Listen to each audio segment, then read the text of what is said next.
lot of times, unknowingly, we carry other people's energies. It's not that people are wanting to come and dump their energy on us. It's more of We pick it up, we not just realize pick it it. up, right?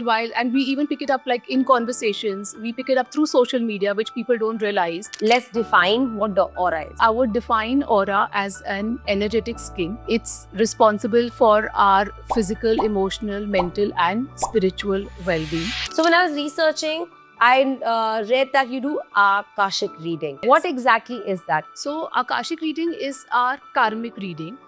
It's a library, it's an energetic library of our soul. Through you, I am opening your energetic library with your permission. It's like I become like a tap. The water is flowing through me. It sounds a lot like, you know how you have those healers who come and say, I'll heal you. You see those people on TV, they hold their hand here and they say the cough is gone, or they hold it and they say the cancer is gone. So it kind of can seem like that. We often hear about toxic people. Do you think spaces, habits also carry toxicity? The walls of the house also hold that emotional residue and the memories. So even if the people have shifted from that house, the house will still carry the toxicity. That space will still carry the toxicity. If you realize, why do people crave to go to the mountains, go towards the sea? Because their system detoxes. But I have another question to that. There are people who live by the sea and there are people who live by the mountains. And they carry all the heavy and dark energies also that people living in the city are carrying. Is it really the sea or the mountain, or is it again a mindset thing? So there are two aspects to it. One is, so Akriti, tell us, how do you reach out to people in terms of emotional healing? How do you coach people, through what mediums, and what are your techniques that you use? so hi Ashna, thank you for this. And I'm an emotional healing coach. I combine coaching techniques and energy healing modalities to help a person reach from point A to point B in their lives, whatever concern each one might be facing. I work on the mind, the physical body, and the energetic field around us. I align all three. Now, for a person to reach from point A to point B, let's say if it's in relationships, someone is facing a bad relationship with the person and they're looking for a divorce. So my role over here is not to counsel the person and to tell them that, okay, this man is not fit for you. My role comes in where we sit together, we understand, whatever grudges she's holding with her partner, whatever pain she has gone through, help her, let her go of all that pain, and then start from there. From there, then she chooses whether she wants to be with the person or she doesn't want to be with the person. Now, what this does is the person starts operating from awareness, where it's a choice a person is making. It's not from victimhood. To reach this state from point A to point B, lot of different modalities are used. Mine is an integrated approach. So they are all healing modalities, all scientifically backed methods. And yeah. Okay, great. So what does energy actually mean in the context of emotional healing? That's a great question because a lot of people confuse energy with a lot of things. So let me start by saying that energy is everywhere, and which we all know, but we do not feel it. Also, energy is our life force. When I say it's our life force, it means it's our invisible fuel, which actually is behind our emotions, our actions. It's our thoughts as well, and it's our connection to the world. Now, energy has various aspects to it. Correct. Energy is like a language. Energy can be weighed in the terms of a flow or a block. It's like, let's talk about a river. When water stagnates, the river does not flow. Correct. When water is flowing freely, the river is also flowing freely. So energy works in a similar way. When energy gets blocked in the body, it starts showing up in the form of various diseases. Also, a bridge to our subconscious mind. So from our conscious mind, the layer beneath our conscious mind is our subconscious mind. Energy is that bridge through which we reach our subconscious mind and we heal all the aspects from there. So in short, I could say that when energy shifts, our emotions shifts, hence our action shifts, and we feel alive again. So our life shifts. Our life shifts, yes, absolutely. Do you think this energy is measurable, or do you think it's intuitive? So energy is not always measurable. To be very accurate, it's more intuitive because when we work with energy, we're working with subtle shifts in our life. It's not like x plus y is equal to xy. It's more of, sometimes it can get really messy. Sometimes you're releasing certain aspects, but certain other aspects are also getting released. So I completely agree with you. We are energy. The earth is energy.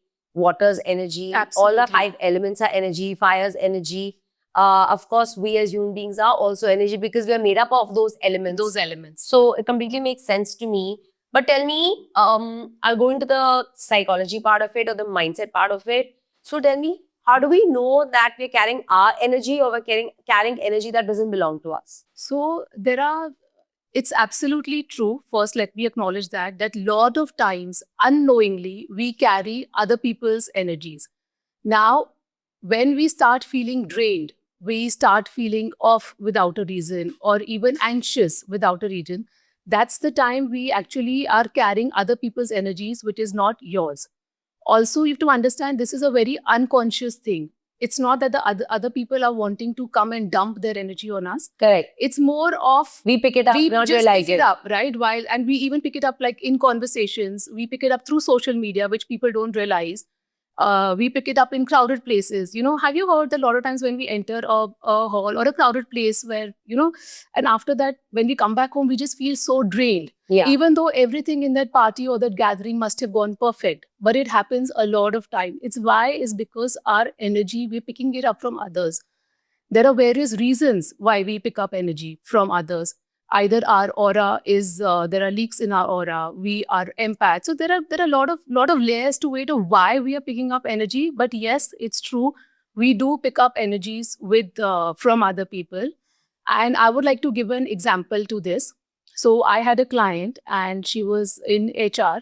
Every time after group meetings, they used to have these weekly group meetings. Every time after the meeting, she used to feel stressed. And somewhere she started feeling that she's not good enough for the work and everything. Then after we did energy coaching, we realized that actually the energy, she's picking up other people's energy. We worked through her, we started setting energetic boundaries, and that was her first step to healing. So it's really true to say that we do pick up other people's energy. Yes, unknowingly. Other people also come and sometimes they even dump their energies on us. That's also unknowingly. But I see there are 2 ways to it. One is that I'm meeting a lot of heavy energy people, and let's say I pick it up and I start to feel low, I start to feel down. One is that I'm strong enough mentally and emotionally, and I don't really pick up people's energy, and that can be a personality based thing. So I'll give you an example. Let's say I've come this morning and I've had a really good morning before this. I've had breakfast, I've hung out with my son, I've sat with my husband and whatever. I've gotten ready and I've come in a great mood. Let's say I walk in and the team or you, somebody is carrying dark energy. Now, Right. isn't it up to me whether I pick it up or everything according to you is subconscious? Like no matter what, that energy will affect me or be dumped on me or overpower my own energy.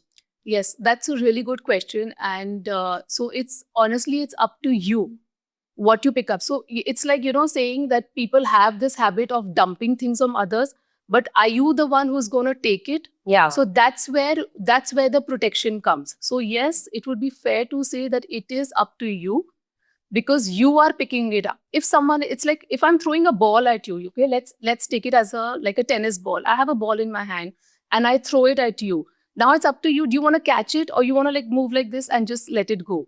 So you pick it up, and there are certain reasons why a person picks it up as well. Yeah, because I feel like this concept, if not explained, then gives people room to give excuses that it's not mine. I've just been, I've picked it up or it's been dumped on me. And again, I think that victim mindset comes in, Yes, which I feel is the absolutely. easiest reason to define everything that's going wrong in your life is not to do with me, it's to do with everyone else. Everyone else. And which is what psychology doesn't agree with. So where you are at life is you have decided to be in life. So this energy shift, like you said, or energy borrowing or energy stealing, I don't know, whichever one to call Energy it. dumping, yes. Whichever one, all the Yeah, words yeah. possible that you have Yes. taken it, by force, by choice or whatever.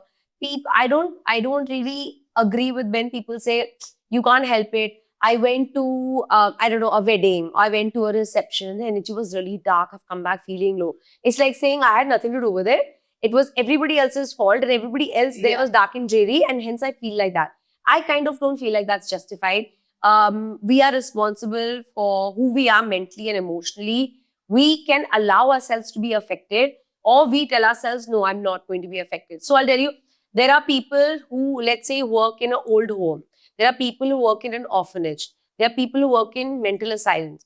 Not saying all those people who work there come back home every time It's stressed and stressed. depressed. No. No. Because they have Absolutely. decided, Yes. Yeah. for example, this is seva. They have decided this is my social work. This is the purpose of my life. So they are viewing it from that energy lens. I think it also depends which lens you're seeing it from. So they probably go into the mental asylum. They probably go to work with sex workers. They probably go to an orphanage saying, oh my God, look at all these people. I'm going to make their day the bestest. They carry so much energy that they won't pick up anything. So I think it really depends on what you see your energy as also. Yes. So in the energy field, we term this as an intention. So when you say a person is going to an old age home, right? And now there are people at the old age home who are very depressed, upset, and there are certain reasons why they are there. Correct. But why today I would not, if I'm going there to work or to do seva for them, why I would not pick up their energies is also because the intention I'm setting behind. So energy work, our energies, not energy work, sorry, energies work a lot over our intention. The way the intentions we set by which we are, when we are moving forward, that intention is navigating the flow of the energy. So that's what happens. If you're going with the intention to help others, you will not pick up their energies. Correct. I think anything we do in life, also in the end, I think is intention. And whatever intention we set behind that kind of defines how it's going to go. You know, if my intention is to sit here and argue with you, it'll end up being an argument. If my intention is Yes. to sit here and have a conversation, no matter what energy you're carrying, it'll be a conversation, because it also depends on two people's intention or my intention, how I view it. And it becomes Absolutely. perspective also. Yes. Yes. Amazing. So I can agree there. But I would completely disagree to the fact that a room or a person or everything can completely change your energy. I don't really understand how that works. Maybe you can explain it better a little bit after. So we often hear about toxic people. And since we're talking about energy being carried, do you think spaces, habits also carry toxicity? Absolutely, Ashna. Toxicity is not only related to people, it's related to the routines we follow, the spaces we live in, and The thoughts we the carry? thoughts we carry. Yes, absolutely. So I like to go a little deeper in it. Yeah. So what happens is, when we talk about toxic spaces, now the walls of a house where there have been a lot of arguments, right? The walls of the house also hold that emotional residue and the memories. So even if the people have shifted from that house, the house will still carry the toxicity. That space will still carry the toxicity. Now, if you realize, why do people crave to go to the mountains?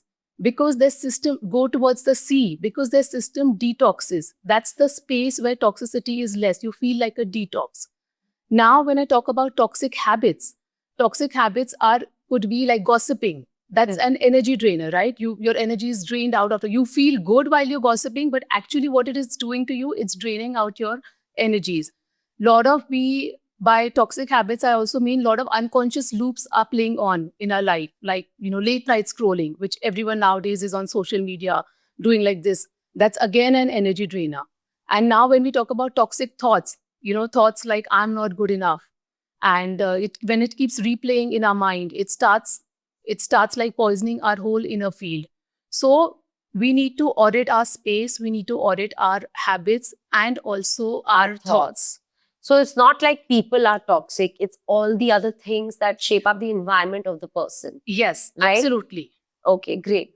So like you said, we have to audit all of these factors. How do we audit it? So when I talk about auditing your habits, it's like you start asking yourself, is this habit nourishing for me, or is this habit exhausting for me? When I talk about auditing our space, it would be like, is this space making me feel lighter, or is this space making me feel heavier? When I talk about auditing our thoughts, we should ask ourselves that, would we say this, whatever is the loop going on in our mind, would we say this to our child? That's the way we know how to audit all the three things. You know, something you said got stuck in my mind. I want to ask. You said people like to go to the mountains or people like to go to the sea because those places have great energy and that's what we crave, right? When we go on a holiday. Right, absolutely. But I have another question to that. There are people who live by the sea and there are people who live by the mountains. And they carry all the heavy and dark energies also that people living in the city are carrying. So it makes me wonder, is it really the sea or the mountain? Or is it again a mindset thing? No, so it's again a mindset thing with energy. So what happens is energy is also, so there are two aspects to it.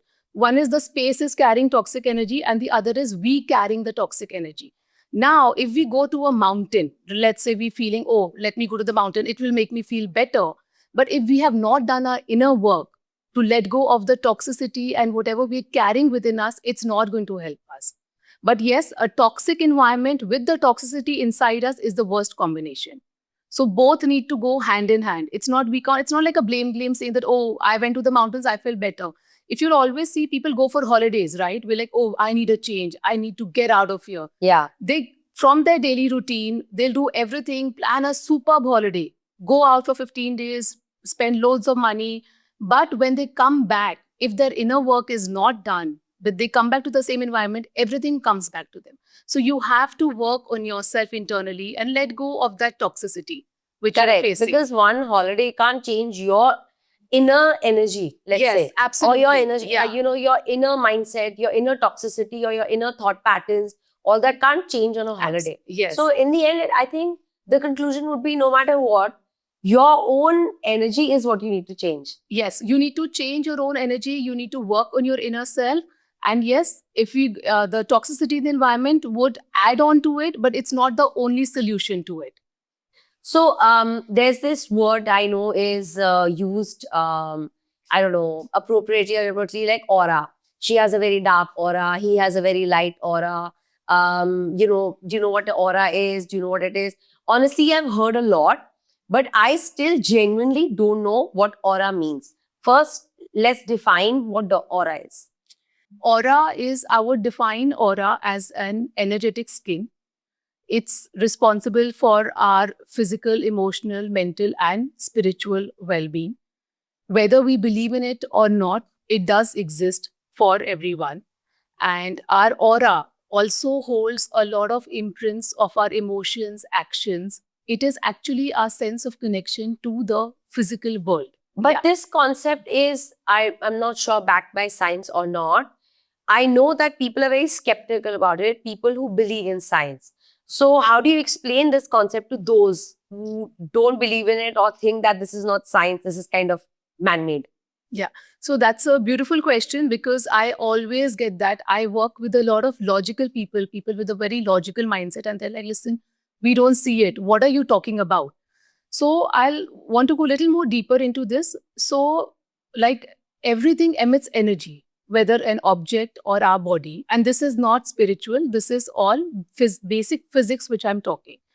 Now, the organs of the body emit an electrical activity. These electrical activities create an electromagnetic field around us. Tools like EEG for the brain waves and ECG for the heart waves help us to measure that. Correct. Now, I would like to ask you, would it be fair to say that if these tools can measure small little activities, which are the organs of our body which is made of cells and atoms, we all have an electromagnetic field around us. Correct. Now, this electromagnetic field by science is been defined by modern science as the biofield. In spirituality, this biofield is termed as aura. Now, this aura in different traditions, when we go back to traditions, in different traditions is either felt or seen by people who are more intuitive. Now, these auras, we work on these auras, and if the aura feels heavy, there are a lot of blockages. If the aura is lighter, then life flows smoothly. So it's like, I would like to give a very daily life example to this. It's like Wi-Fi, right? It's like we don't see the connection. We don't see Wi-Fi, but we are yet experiencing it every single day. If the Wi-Fi signal is weak, our connectivity is poor, And if the Wi-Fi signal is good, our connectivity is good. So similarly is with our aura. So do you think everybody can see the aura, read the aura, or you have to be particularly intuitive and spiritual to see it? So everyone can see the aura, read the aura, and because everyone is intuitive, it depends on us how much we hone our own intuitivity. Each and every individual is born with intuitive abilities, but it eventually comes to us. You can read my aura? Yes, absolutely. Oh, great. I would like to know about that after you finish the session. So, what are the most common aura blocks you see in people, and what do they lead to emotionally? Let me first explain you what are aura blocks. When the energy gets stagnated in our aura field, that's where an aura block is created. And there are a lot of aura blocks, but I would like to mention three main aura blocks which are usually there. First aura block is next to our chest area, which is actually related to our heart. Now, when that area of a person is blocked, what happens is it leads to a lot of emotional and behavioral imbalance, you can say. Like I would like to pinpoint, like, the giving and receiving gets imbalanced. People feel a lot of sadness, they feel a lot of grief. It starts leading to getting triggered very easily, people pleasing very easily. And I would like to give an example for this. So I worked with a client where she was constantly attracting emotionally unavailable men in her life. While working with her on her aura, we realized that there's a lot of abandonment and grief which was coming through her past, not going into the details, was there in her aura. And by clearing that, what happened was her self-worth increased, and she started mirroring partners who were actually to her like her new self-worth. And instead of chasing men, she started attracting men. And she, for the first time in her life, felt chosen. She felt that it's not like I'm begging for love, but I'm feeling chosen for the love. So this is one of the main aura blocks. Second is that our aura, if a person has experienced a lot of trauma and abuse at early ages of their life, the aura starts having leaks. They're like small holes in the aura. And what happens is with that is the energy of the person starts getting drained. Now, emotionally, they always feel very low. Like, when you hear about people about depression, they're always feeling low. There is a tendency, and it's unexplained. We don't know why it's happening. Sometimes there are no triggers. Sometimes we just say that, oh, it's hereditary. It must be coming from there. Anything which we don't know, we put it on genetics. Anyways, that doesn't matter. What happens is that person emotionally is constantly feeling low, depressed, and even then they're not been able to set boundaries. They're not been able to hold themselves. So that is the second most form of common aura block. Third is toward next to our mind, like this area, where we start spinning into overthinking and anxiety. So it's like the aura looks a little hazy at this area of our body. And now again, we all know what overthinking leads us to. Not feeling calm, not being able to focus on work, and hence everything goes haywire in our daily lives. No productivity. No productivity. So I would like to say that aura blocks are not random. They are there for a reason. For some people, it is they're looking for a closure. For some people, some certain aspects of them are ready to heal. And for some people, it's just that, it's just there. So we need to, the more we work on our aura blocks, again, we feel alive again, and we can live more fulfillingly. Do you think this has a lot to do with childhood trauma? This has a lot to do with conditioning and childhood patterns? Because what you explained is also, like they say in psychology, coming from a way of being. So, for example, Yes. like you said, people who've been in abusive homes, right? Naturally, they are carrying that wound with them into adulthood. I don't know about the aura part, but for them, their behavior is based on still feeling abused, feeling abandoned, feeling unloved, low self-worth. So it's kind of like that mindset is carried forward till they don't heal that mindset, till they don't disconnect from the fact that this happened. I have to heal that child in me and let go and probably move to the adulthood. They still carry all that, way of being, or that pattern of repetitive sadness, repetitive mistakes, repetitive unloved feelings, self-worth low, low self-esteem. So isn't it similar to that? Yes, absolutely. So a lot of times, most of these things come from our childhood. which is, as you mentioned, right, the childhood conditioning, our inherited beliefs, and whatever we have witnessed in the environment. Also, I would like to pinpoint over here, what happens is sometimes people feel that the child has had a very happy environment and a very happy childhood, so the child should not have any problems or concerns when the child grows up. But that's not very true. It's not that the child has to experience it. The child energetically picks up a lot of things. Let's say if the child is 4 5 years old and the parents are fighting in the background, and the parents are fighting behind closed doors, right? We as parents sometimes would fight behind the closed door, thinking, oh, we'll fight like this so that the They won't child hear isn't it. here. But that's not true. Even if the child is not hearing it, they are still picking it up. So they don't have to witness it to experience it. They're already gone through the whole damage which has done. So can someone's aura really influence their relationships and opportunities that come their way? Yes, absolutely. Aura can influence our relationships and the opportunities which come their way. Aura is like an energetic mirror, right? Now, that mirror of ours is holding the imprints of the memories, the thoughts, the emotions, and everything is there in the aura. It's like it's even an energetic handshake. Now, when we're talking about relationships, when it is an empowered aura, we are already setting in relationship, we're already setting our energetic boundaries with Boundaries. people, where we already tell the person energetically, this is accepted to me, this is not accepted to me. Our intimacy is deeper when we have an energetic aura.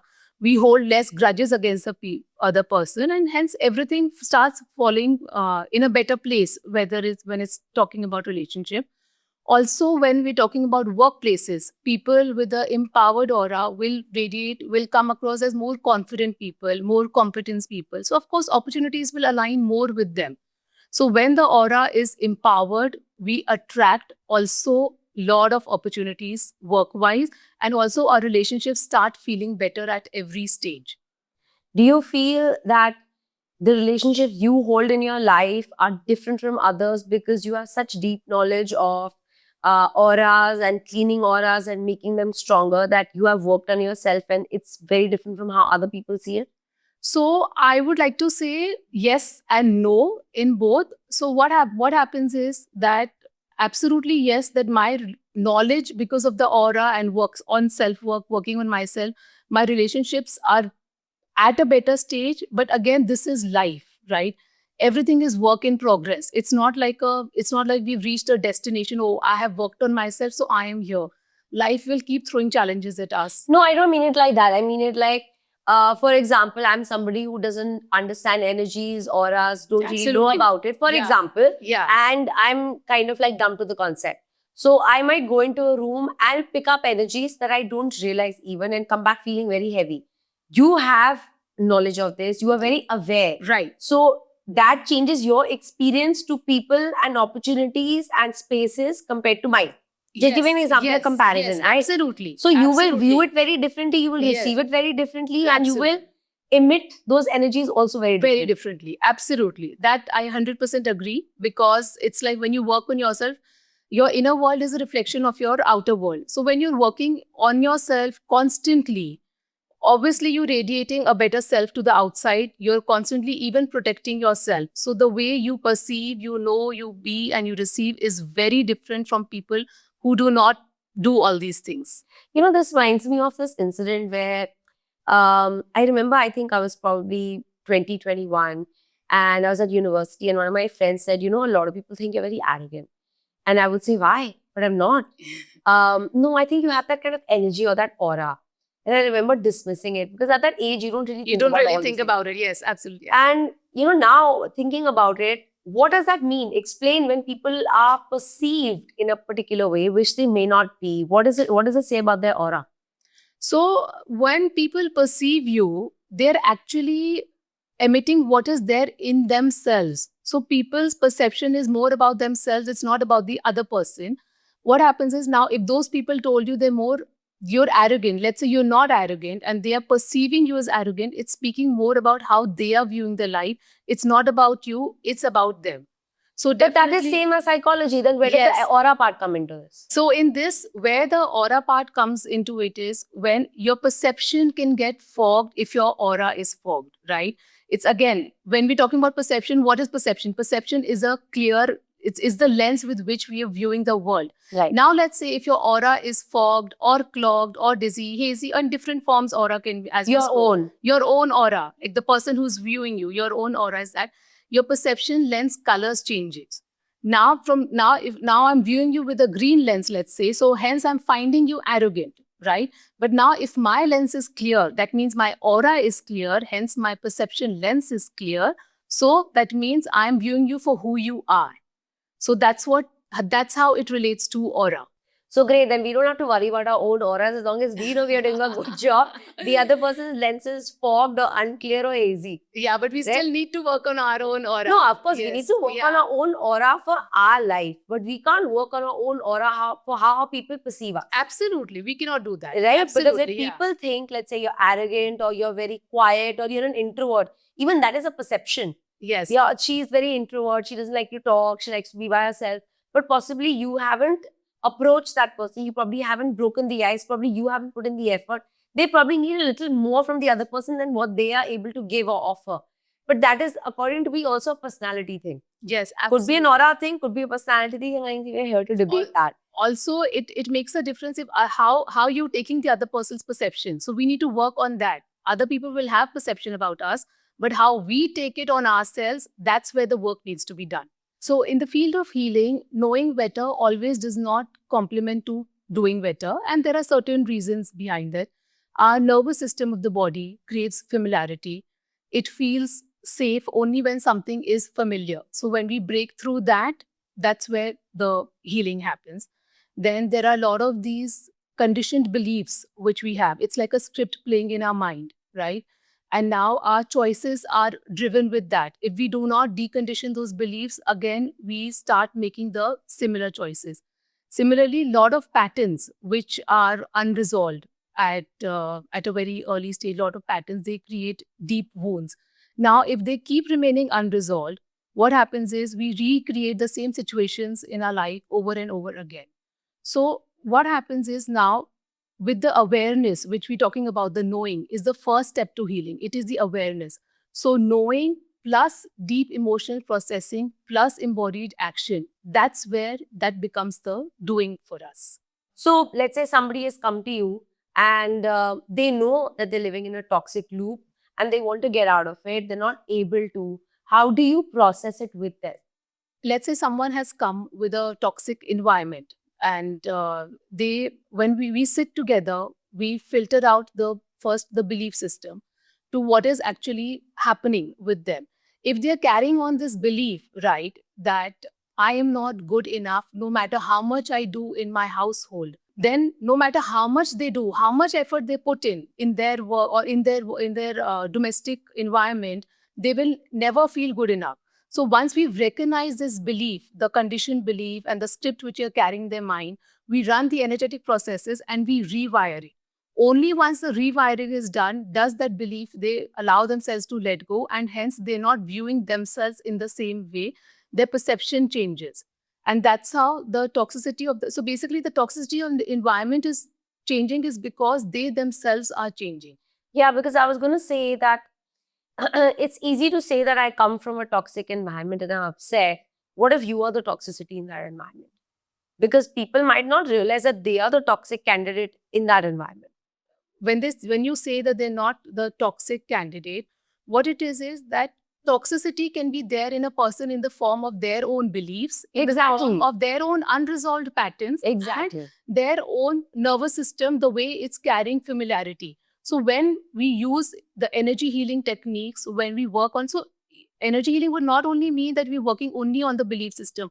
For one example, like one thing of the toxicity in the environment in a domestic household, we work on different aspects. Something is coming from the belief system, some unresolved traumas coming from the childhood, let's say, or something is feelings familiar to them. So we work on different aspects for them, and hence their toxicity changes. So recently I've been working with this client. She is 55 years old, and her husband has depressive tendencies. Now, while working on her, it was difficult for her to cope up with her husband. What happened over there was, while working with her, while introspecting and while working with her belief system and everything, I realized that she's been carrying this belief that she was the eldest in her family. So she's carrying this belief that she is responsible for everyone's joy and happiness. And that's why today she is still there in her relationship. While working towards her conditioned beliefs, also she was carrying this pattern of keeping everyone happy. While working towards her conditioned beliefs and patterns, we realize that it is not only her responsibility, she can also receive more love. And when through energy healing techniques, and we through energy healing, distant energy healing work and in-person energy healing work, where we did the rewiring of her belief systems, letting go of her patterns and the childhood trauma, whatever she faced, now she's at a position where she is accepting more love rather than giving more love. So in this process, her heart chakra opened. Our heart chakra, we all have 7 chakras. Heart chakra is responsible for our giving and receiving. In this process, her heart chakra opened. There were major blockages there where she was not been able to receive. So we opened those blockages. We worked on the wiring of the mind. We worked on the wiring of the body. Anytime she used to, anyone used to approach her for some, her husband used to approach her, she used to start feeling very stressed. So we worked on her nervous system regulation, the energetic system, which is even going through our body, worked through all that. And hence now today she's in a much better position with her husband. What is the one most common subconscious block that you feel that people don't even realize they're carrying? So one most common subconscious block is I am not safe to feel good. Now what happens is at very early stages of life, the way we experience joy, if the pain gets associated with it, and that becomes like a subconscious block. For a 7-year-old child, the father was always working, right? And whenever he used to always work a lot, and that created a lot of stress in the father's life. But what happened, that work led to getting money, led to getting the father giving the child a lot of gifts. But what happened with the child subconsciously, the receiving of gifts became associated with pain, because she started seeing receiving gifts as my father being stressed. So Oh. that became a subconscious block for her, which became that the joy which she's receiving in her life is coming with a lot of pain. So this is the most common subconscious block which people face in their lives. And in later years of life, it starts reflecting in different ways.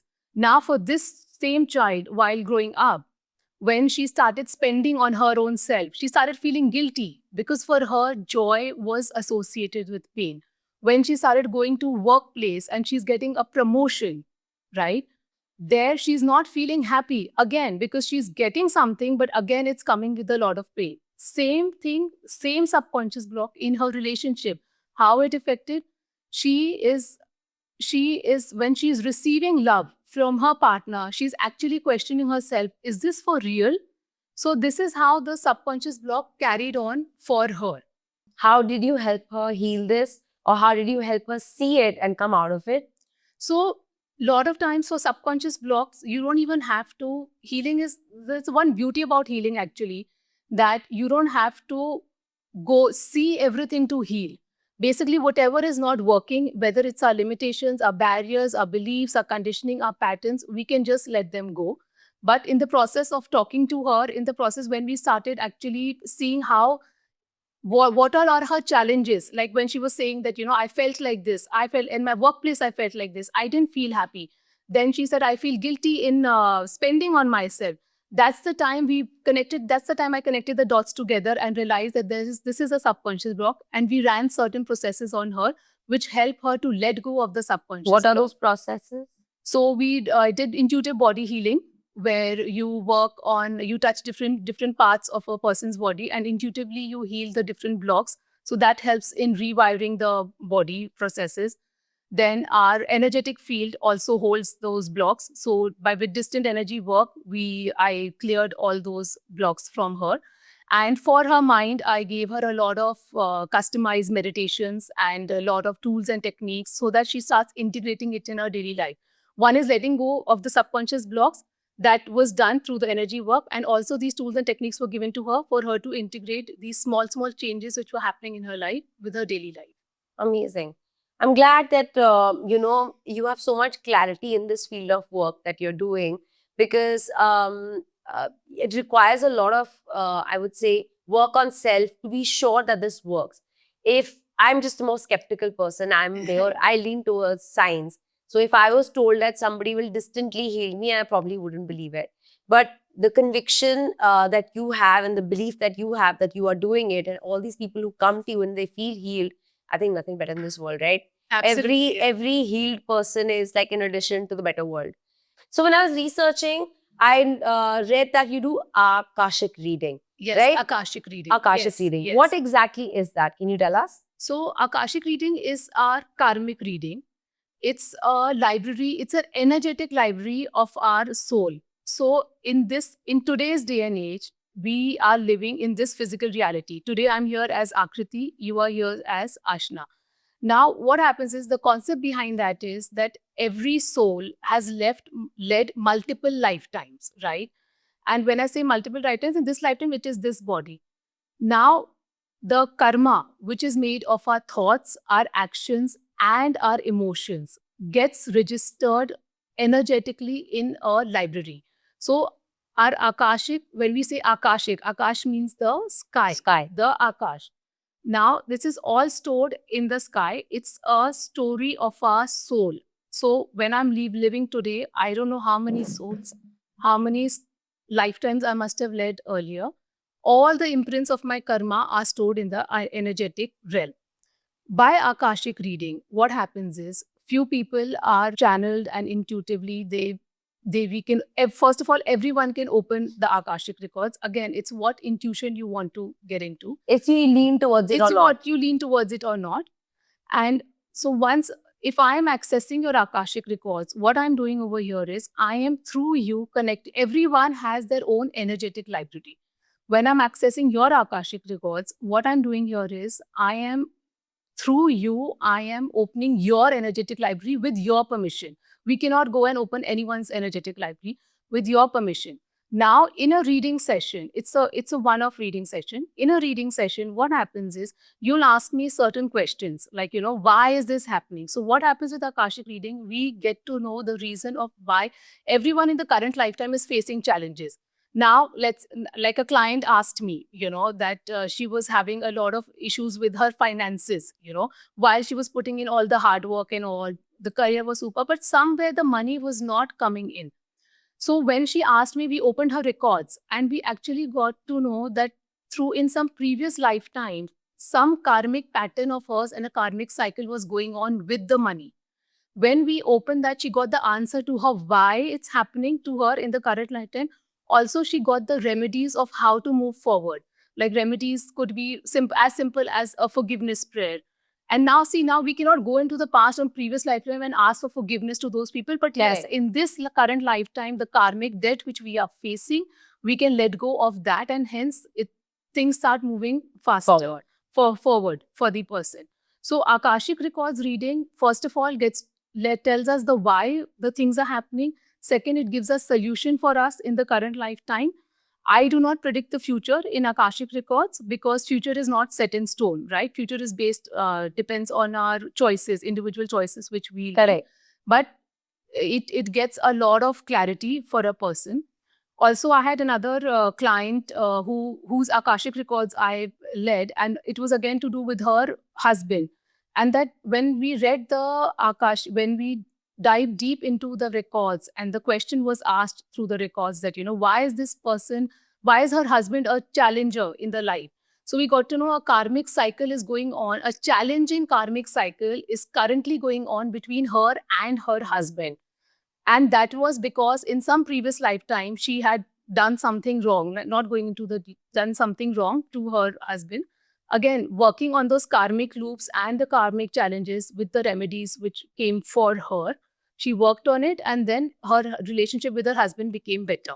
So you have different remedies for all different people with different problems coming to you, or is it one particular stream of remedies? No, so it's not one particular stream of remedies, because what happens is when I am connected to your Akashic library, the remedies are not my personal projections. What they're flowing from your own records. Also in Akashic records, only that much information is passed on to. It's like I become like a tap. The water is flowing through me. The records are here, the client is here, and the information is flowing through me. There is nothing personal in it. Whatever information the client is ready, only that much information comes through the records. I'm just the channel in between. So even the remedies come through the records. And there could be different remedies for different people at different times. Sounds very interesting. Some can say this is kind of made up because it's imaginary, but some can say this really happens, and I'm sure people who've experienced it, hold a lot of credibility to it. So I did a reading for a 35-year-old mother, and one of her main concern was she has twins. One of her main concern, what she asked me in the reading was, one of her child was diagnosed with ADHD. The child is 8 years old. And in the reading, her main concern is that why is this happening to me? That was her main concern. To her or to the child? Basically, of course, to the child, but as a parent, it's challenging for her, right? Correct. So in the twins, why is one child ADHD, and why the life was tough for her at that minute with kids growing up and everything. So while accessing the records, we got to know that again, some karmic relation, karmic debt she is carrying with that particular child in this current lifetime. Now, with all the awareness which came in her, that one reading was very impactful to her because a lot of awareness came up to her. The way she used to approach that child as a burden. Now, with the awareness, what she got to know that why this has happened, and there is a lesson to be learned. The lesson was told to her. That lesson to be learned is to be the joy of giving, be the source of energy for the child. The minute that lesson came, only the once in that reading, only that once that lesson came to her awareness, she realized, and her life completely changed. She started viewing the child, and of course, there were a lot of remedies also for her which came, but she started viewing the child in a different way. Hence, when she started viewing the child in a different way, all the relationships and her complete environment changed by just one single reading and that one awareness which came to her. I think it's amazing that she could find that kind of clarity through any form of healing. In the end, Absolutely, yeah. all we want in our life is clarity. It's based on faith.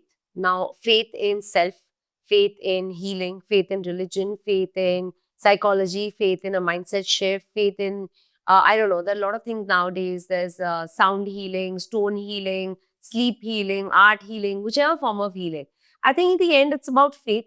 When you put faith into it with the clarity and the intention that I want to change my life, or I need to change my pattern, or I want to change the way things are going, I think that itself brings about a huge shift in energy, shift in mindset, that no, things can go forward. Now, whichever method you apply, I think it kind of depends, whatever, each their own, whatever suits whoever. But the ultimate goal is for everyone to be happy, to everyone to move forward, to everyone to have clarity, and I think the right intention. I want to ask you before we close this session, what according to you is happiness? For me, according to me, happiness is what we feel within, consciously and unconsciously both. For me, it is about feeling peaceful by the end of the day. That is actually happiness. So happiness is a lot of times based on other people, but for me, happiness is the peace which we feel inside us when we hit the bed at night. That sense of peace is how I would like to term happiness. Amazing. And lastly, Akriti, I would like to ask you a question that I ask all my guests before I end the session, which is about you. Tell me, if you were to introduce yourself to me without mentioning your occupation, where you come from, your religion, your ethnicity, or your hobbies, which are day-to-day markers to describe ourselves, how would you describe yourself to me?